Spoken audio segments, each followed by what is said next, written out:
Orlina Tiquiña, isang simpleng ama na may pangarap sa pamilya.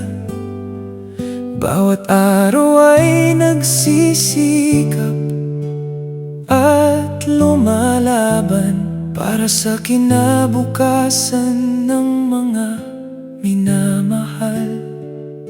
Hindi man mayaman, puso ko'y tapat. Pagmamahal sa pamilya ang aking kayamanan.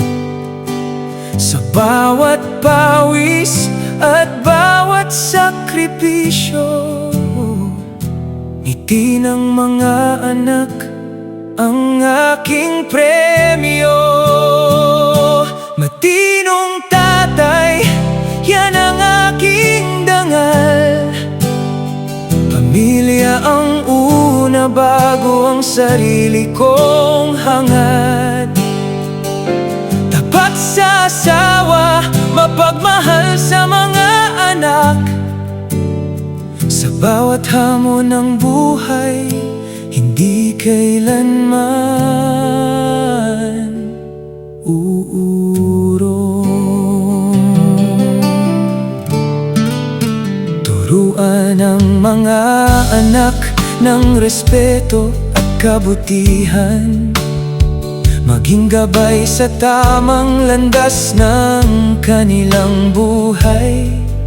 Sa hirap at ginhawa, sama-samang lalaban, dahil ang tunay na ama ay laging maaasahan.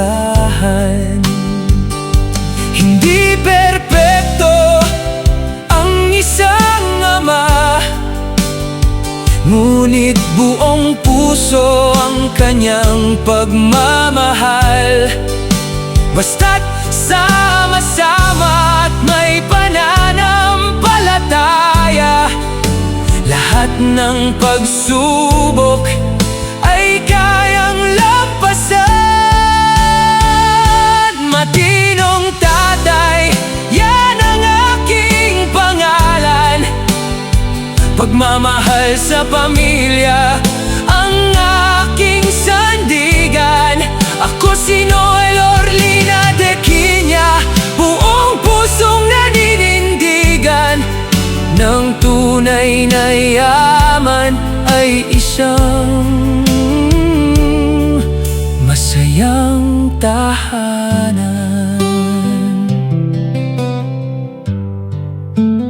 Para sa lahat ng matitinong tatay, ang tunay na lakas ay hindi nasusukat sa yaman, kundi sa pagmamahal, responsibilidad at sakripisyong ibinibigay sa pamilya.